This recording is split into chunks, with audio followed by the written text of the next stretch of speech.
Good morning. Good morning. How's everybody this wonderful morning?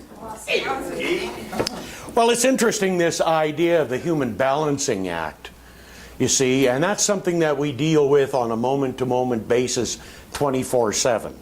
And there's really a lot of questions about this idea of duality. Why do we have good and bad? Then we say, well, we really don't. It's only one thing. It's just how we perceive it. So how does all of this happen, and what we could do, can we do to reconcile it? So when I was preparing this morning, I got about a 3-hour lesson here, and that's just to get warmed up, because this is quite an interesting topic. So I don't have 3 hours. I got a few minutes. So what I'm going to do is try to stimulate your imagination, give you a few things to work with, and give you a direction to go with further exploration to reconcile and understand this. Because the bottom line, from ancient Greek comes the term to know thyself. And from Shakespeare's play Hamlet, Polonius said, and to thine own self be true. And that's what the whole journey is about, is to know thyself and to be true to thyself. People say, oh, that's selfish, that's egotistical. No, because the better I am to me, the better I am to everybody else. Because you take out on everybody else what you are. Anybody been miserable and take it out on people? Yeah. Sure. Ever been nice and take it out on people? Sure. Yeah. So, okay, so we're going to take it out on people, so we might as well get to know ourselves. So, there's two parts here that I want to stimulate you with and to get you thinking about. The first part, the first topic is about dealing and reconciling the two aspects of our being. There's the human self, or what we would call the ego, and there's the spiritual self, which we call the I am, or the higher power within us. So we got those two aspects. So that's one part of reconciling this human balance act.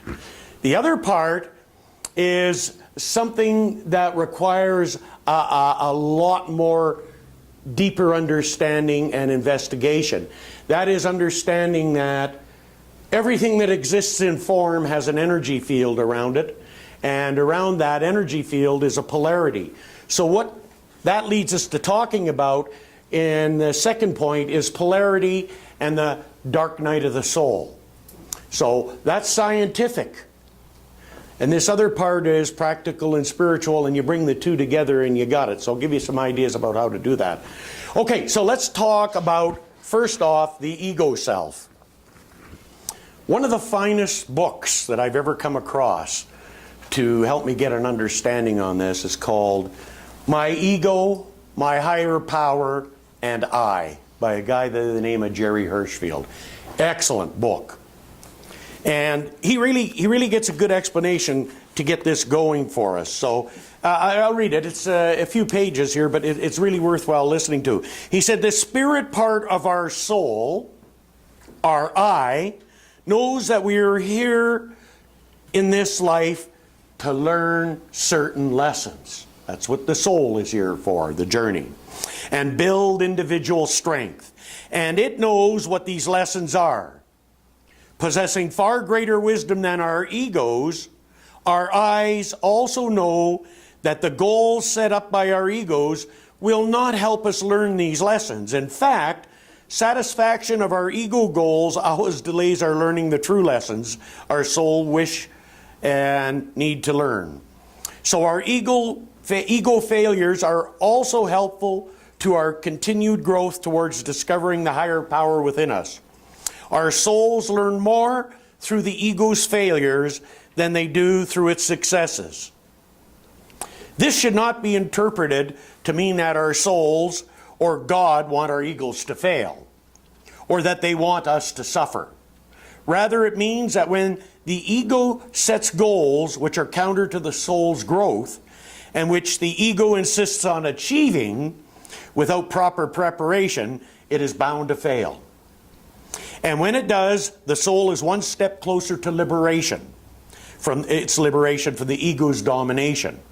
After a sufficient number of failures, different for each one of us, some of us are a little thicker and need more, the ego reaches a bottom and becomes more amenable to the guidance of the soul and the higher power. So that's what we call surrender. I've had enough. I admit that of myself. okay, that I cannot improve myself. I need help. That's the 12-step program coming in right there. So they're right on the money with that one. And then he goes on a little further to say here, when our ego's will is in line with our higher power's will for us, which only occurs when our ego has surrendered, there is no problem. There is only harmony and smooth flow in our lives. All the doors open at exactly the right time. Not when you think it should happen or when I think it should happen. That's man's time. We don't operate on that basis. It's God's time. All the doors open exactly at the right time, and we are all given all the abilities and materials we need to carry out God's will for us, which is also our true will. But when the ego decides to go off on its own, as all egos do until they learn better, obstacles arise everywhere. And they always come from within ourselves, even when they appear to be originating outside ourselves. We find ourselves unable to do what our egos tell us that we should do easily, and nothing goes smoothly. It all becomes an uphill battle, and we usually end up full of resentments, blaming everyone around us and the world as well. Does that sound familiar with anybody here? Okay. So, a real good example, you know, Ann and I have been discussing for a few years, a little bit, that we had this time frame about when we were going to move into a different residence, and we figured, well, about 3 years. That's our time frame, and we're doing it. We had our reasons and all of this. So the day I got out of the hospital, which was September 1st, I found out that our building was sold the day before to a new landlord. And through circumstances and situations and all the conflict that arises at the ego level, he provided us with a notice to vacate. So our 3-year plan to move has all of a sudden got down to just a few months to move. That's not in my book. It's not what we had planned. It's not how I was going to do about it, but it is exactly what we were going to do. Okay, just not on our timeline. So what we have to get real clear about is that we operate in this world on an as-need-to-know basis. We get to know when we need to, not when we want to, when we need to. And the Spirit will always deliver us what it is we need when we need to know it. In spite of our kicking and screaming and fussing and thinking that we can control it. So a big part of the whole thing, and if you're a recovering control freak, as I am, I'm going to call it that way. Okay, how's that? Recovering. Because I still whip out and try to control. Okay, when we can release that need to control, then that's called surrender.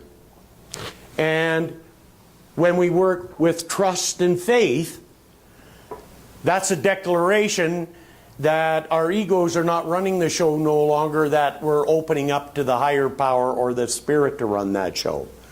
And the Spirit will give us what we need to know and do when it is that we need to know it. Not when we want it. Don't ever think that it's going to happen that way, because it just doesn't. Okay? It doesn't. That's the concept of faith and trust. Regardless of the conditions around us, no matter what's happening, it's right and perfect for our journey. I don't want to talk about this anymore. I guess I'm going to have to, because I have to listen to it. That's the worst thing about it sometimes, is I have to listen to it. So it's always that part about trying to move forward, and then having this here. So if you're a control freak and you want to be 100% control of your life, I can tell you how to do it. Okay? I'll tell you exactly how you can do it. You just got to practice it. How you can do it, if you want to be in total 100% control, is let go of controlling anything. You require trust, faith, and no attachment to any outcomes that you're doing. And when you let that all go, then you're 100% in control, because the higher power will always be there to direct you at the right time to do the right thing for that onward going peace and harmony. It's when you get your, as Emerson calls it, your bloated nothingness in the way, which is So that's when the conflict and the pain and the suffering and all of that kind of stuff starts. Okay? Oh, it's easy to talk about. The concept is actually quite simple. Okay? However, when you do the doing, it's a different story, and that's when you get into the do-do, is when you do the doing. You don't get into do-do until you do the doing, because it's just talk. And talk is cheap. Okay? It really is. It's the doing that really brings it there, and the practical application. And you know, it doesn't matter how good you get or how long you've been doing this, like me, 30 some odd years, it's still always the consummate challenge not to give over to conditions and to what this wants to do instead of what's the best for this to do. Because whatever the best is for my higher power to do in this life is certainly going to be the most rewarding for me. And so my daily treatment, my daily focus is on this idea that my soul knows where I need to go and what I need to do to experience peace, prosperity, fulfillment, and happiness. I don't have a clue. It does. And when I listen to that and get that I need to control this and that out of the way, the result is always that way. Okay? So, looking for a place to move to is quite a challenge. I never went to Rentfaster or Kijiji because I believe in a different type of system. I believed that the right place was there. So what I started doing was networking with everybody I knew. I told everybody. Everybody. Okay? And I got lots of great ideas, lots of that. And somebody that had tried to rent us their facility 9 years ago and 5 years ago evicted their tenants to provide us with their place, because they wanted us there to give us a 15-year term if we wanted it. Okay? Not that they went out and evicted their tenants lease was up, so they didn't renew it. Okay? And that was there, and because the intention was right, that's not where we were going to move, by the way. That's not what we had in mind. It had nothing to do with that place at all. Because we had a plan for 3 years down the line, blah, blah, blah, blah. But that's what happened. And we really liked the area what we were in and didn't want to go too far because both of us walked to work. And so our new place is 2 blocks from our other place. Okay? Divine right action takes place in my life. And there's a gradual, orderly, sequential unfoldment into form of the highest and best that I am. Okay? So my soul knows where I need to go and what I need to do to experience peace, prosperity, fulfillment, and happiness. Okay? That's part of what I do every day to try and get my bloated nothingness out of the way. That's a part of it, okay? And then, to finish it off, to know that divine right action takes place in my life, and there's a gradual, orderly, sequential unfoldment into form of the highest and best that I am. Whatever that is, I don't know. I don't have to know today. All I got to do is keep moving forward, keep working with what I got, and be open and receptive to what is put in front of me, and to take it and partake of it when it's there, because that means the time is right. People say, well, I want it, but I don't think I'm ready. How do I know if I'm ready? This is the easiest counseling session I ever do. Is it happening? Yeah? Then you're ready. Because it wouldn't be happening if you don't ready. But I don't have this, I don't have that. It don't matter. Say, that's the thing. We get it, we say we want it, it starts to happen, and then we put our heels in. You wouldn't believe how much blister treatment I got to do with people. Because they don't think they're ready because of this, or this. No. You're ready because if you weren't, it wouldn't be happening. Okay? It wouldn't be happening. So we've got to get into that point of balancing it, and we've got to get on that path of allowing our soul to come through and to surrender. And our daily practices that'll help move us there, and I mean daily. It has to be daily, because if not, it won't work. Our daily practices, first of all, is acceptance. First off, you start that every morning when you look in the mirror and have a look at that person back in there and give them a break. Give them a break. Give the man or the woman in the mirror a break. Quit putting self down. That's called acceptance. I am what I am. I am what I am. And take your clothes off too and look at the body, because it don't matter. It's not like a used car dealership where you can go trade one in and get a new one. You got that and it's yours, and it doesn't matter whether you like it or not, or it could be better or it could be worse. Whatever the case may be, it is as it is. Doesn't matter what you like it or not. It is. So it's called self-acceptance. Because whenever you're not in self-acceptance, whenever you're not there, you're in self-rejection.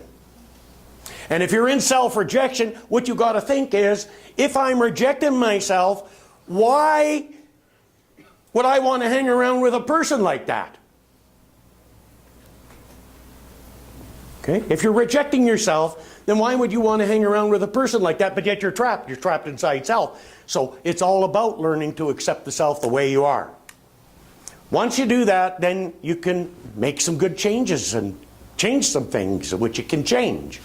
Leave alone what you can't change. And as St. Francis says, know the wisdom to know the difference in the Serenity Prayer. Okay? The second thing that you could practice is gratitude. All you've got to do is start looking around and see what you're grateful for. You don't need to take a beating like I did this last summer in Italy to be grateful for our medical system, which I've never had to really use for years. But I had to use this year. Boy, am I ever grateful it was there for me, because I wouldn't be talking today if it wasn't. Okay? It took a real bat on the head to figure that one out. Okay? But we don't have to get there. We can start looking around at what we're grateful for. Man, we're all fairly well fed and clothed. Let's be just grateful for the simplicity. We take for granted too many things in life. The next thing is forgiveness. We've got to be willing to forgive and release. Does that mean you have to like anybody or love them? No, you don't have to like them or love them at all, so don't get there. You could particularly not care for anybody. You just need to release the negative energy that you're holding. Because resentment doesn't do anything except eat away at you and take up space where you can have that loving, warm, peaceful, wonderful feeling in you. Don't matter. You don't have to worry about it if they're that kind of person, because sowing and reaping happens. They'll get there someday. They'll have their opportunity to learn their lesson. Ours is to take care of our own business. Manage this. It's a hard enough time managing myself rather than trying to manage anybody else. We have 8 kids and 8 grandkids. I can't manage all of them. You know how come I know that? Because I can't manage myself.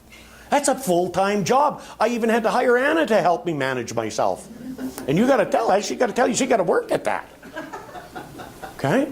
Really, managing yourself is enough. Leave other people. Just give them some guidance and support and help them out, but take care of this house. And the last one is humility. Always remember that if you've been graced with something, that's for gratitude and self-acceptance and being grateful for. It's not to make you better than anybody else or anything like that. So always remain humble. Okay? Now, let's move on to the next part, polarity and quantum physics. So for those of you that want to follow up a little bit more about this idea, here are some people that you can look at. You can look at Gary Zukav, who wrote The Dance of the Wooly Masters and the Seat of the Soul.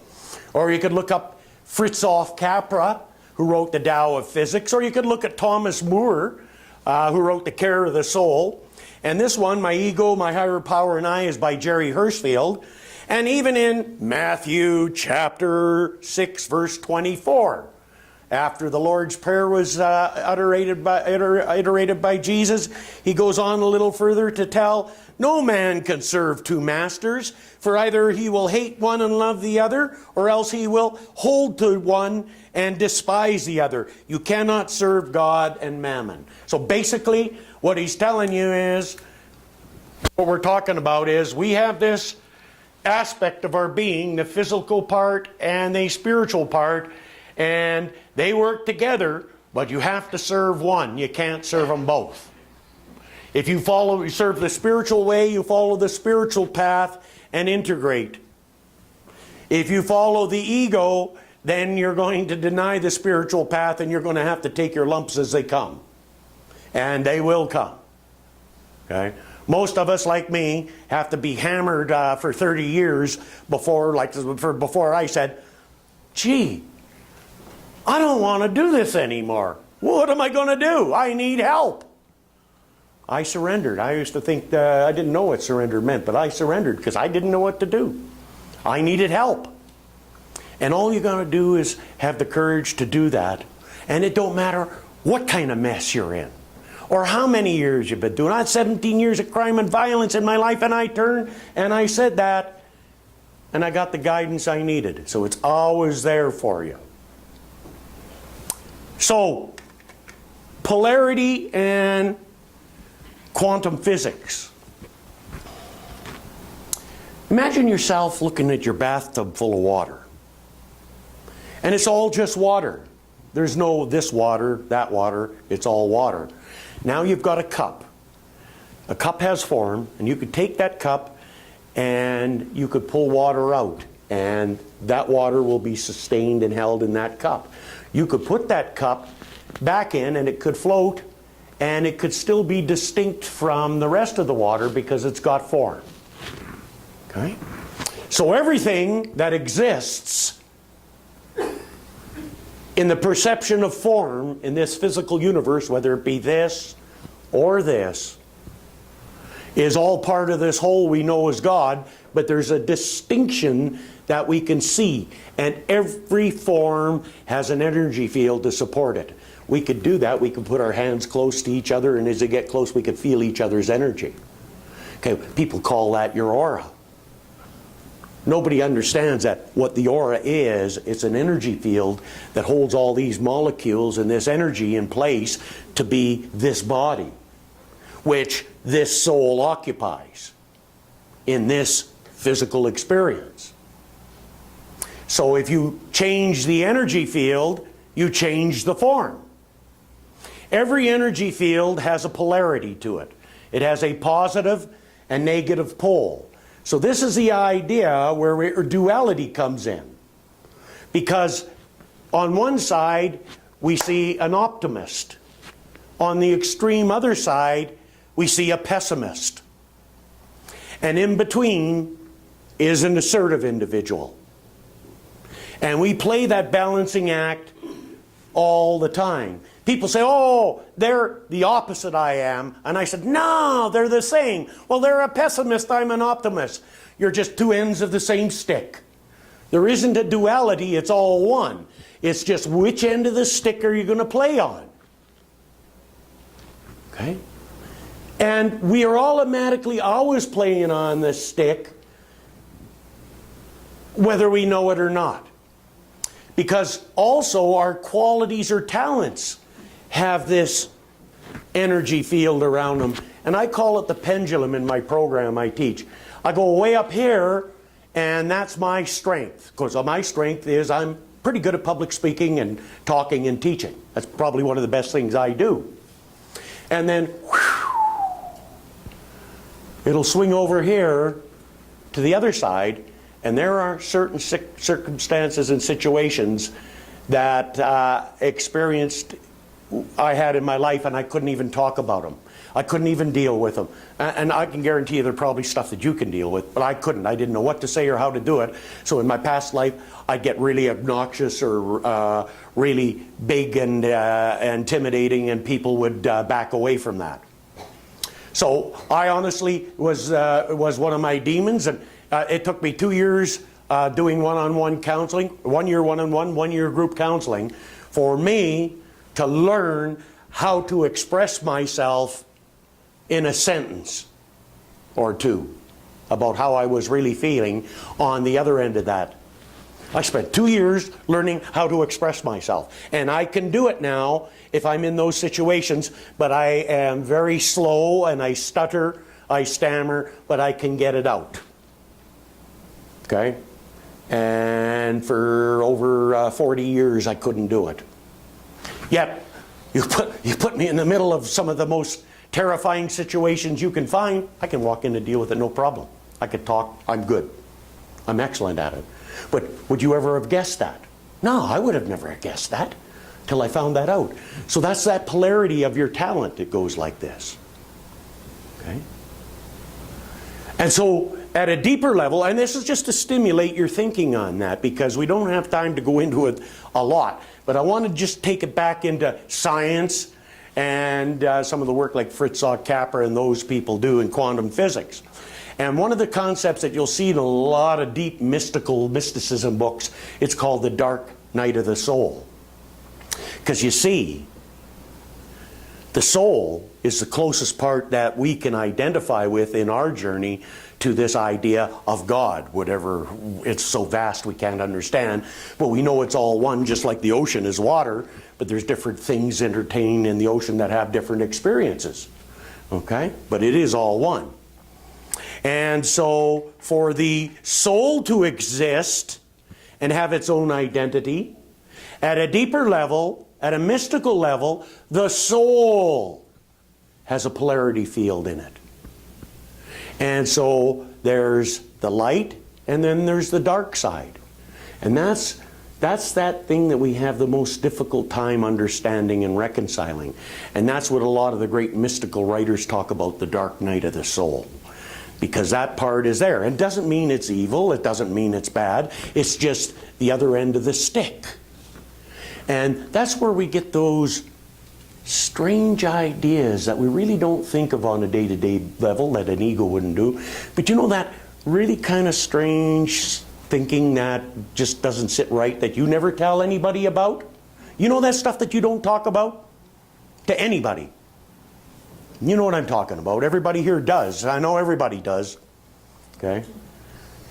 That's the emanations from this dark night of the soul. And we get into a lot of denial about that and a lot of time trying to push it away. But one of the things that we can do to reconcile it is to learn about that and not make it good or bad, just kind of embrace it, but don't act out on it.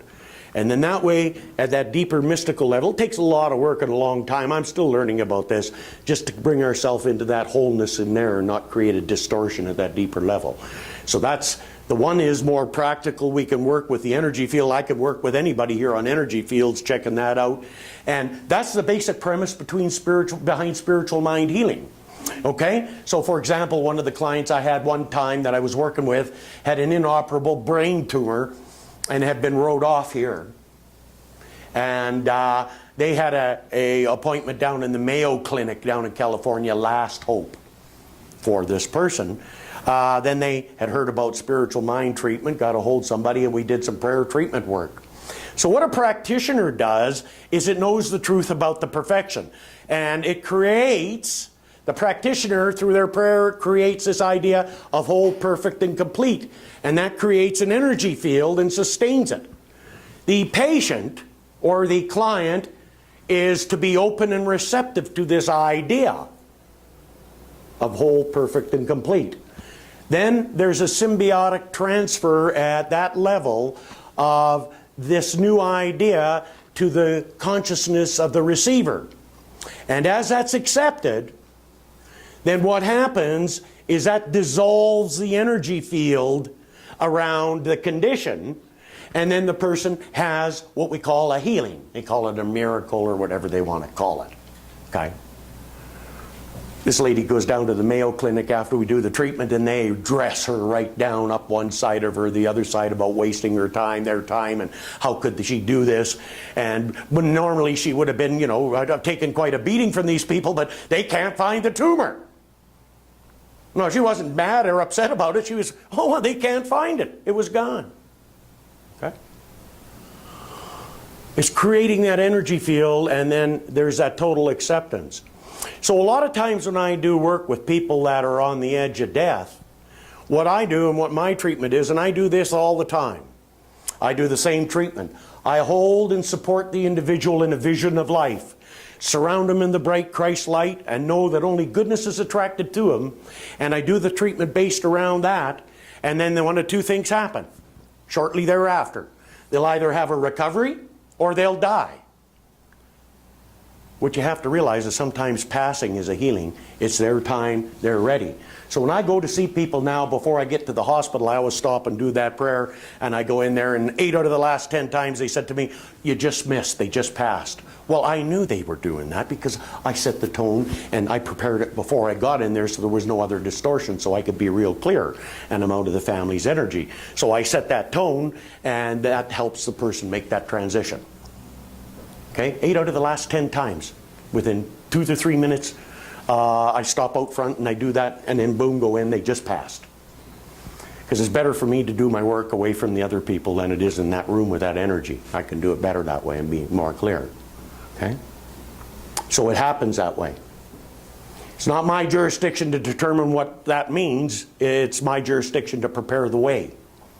I went into a hospital room one time with a family with a young man who was on the last 24 hours of his life from AIDS. He was dying. And the doctors told him he had less than 24 hours, and I didn't know what to say to him. When I thought, what do I say? So I did my treatment to be clear in consciousness so that the Spirit moved through me and said what it is I needed to say, and I walked into the room and the family are all here and there, and what come out of my mouth shocked me. It said, hi Curtis, I need to know whether you want to live or die so I know how to help you. It set everybody back a bit, and he looked at me, and this was in March. He says, well, I want to live. I said, okay, let's get working on it. When are you getting out of here? He said, Wednesday, June 1st, I guess he said. It was something like that. And it was about a month and a half away, and we started working on it. And, of course, the doctors come in, and they go, you know, all those kind of side things and all this stuff. And the family, I had them on board. And on Wednesday, June 1st, the guy walked out of there alive. And they just didn't understand it. And he worked with this for a few years, and he was doing really well, you know, going along, having his life, 3-4 years, and then he just finally gave up because he couldn't stand seeing all his buddies that he was helping in a support group dying, because they just didn't get there with it. So he just decided he wanted to go. And of course it come back, and I went and asked him, and he said, yeah, can you help me? I said, sure. Get a pillow over there? No, it wasn't like that. Sorry. It was just doing the treatment, and then he passed quietly. Okay? So it's all about that energy and that quantum physics and the force field that we create around any idea that we're working with. Because when we work with it in our consciousness, we're creating an embryo or a seed, and that has the polarity in it, and that has everything it needs to bring into form that idea into our experience. So it's quite an interesting topic, trying to get this human balancing act in place. So there's those two parts, dealing with your ego and with your higher power. And then there's that much more deeper mystical understanding of the distortions that we experience in our life, where we label them good or bad, for example, with duality, that really aren't. They're just two ends of the same stick. They're part of that same energy field. And as we understand that, then we can transform that energy field, thus we transform our experience. And you know, if you could just do it overnight, everybody would do it, but the truth is you can do it overnight. It's just that our thinking has been distorted for a while, so it does take time and does take practice, and we're constantly, like I do this, reeling my mind back in. Okay? You might think I was fishing all day long. Okay, because that's all I do is like this when I catch myself. And boy, I'll tell you, sometimes I need some really heavy-duty line to get it reeled in. Other times, it's not as hard to do it. That's the challenge. So as we go forward from here, I know for you as I know for myself, at that deeper level, we understand that there is only that one, and that one is there for us, not against us. And that our job is to quit making it difficult for ourselves and to make it with joy and ease. Understanding that you still got trauma whenever you go through a change in life. because you got the old breaking down and you got the new. It's just God closing one door and opening another door. It's just hell in the hallway sometimes when you make that transition between the two doors. And that's part of the experience. So joy and ease doesn't eliminate that. It just makes it easier for us to facilitate our way through it and to find our way. And I know for you that, as I know for myself, that we are open and receptive to finding our way, and that the answer is always there when we need it. We accept it, we know it, we give thanks for it, and so it is. So it is. Woohoo!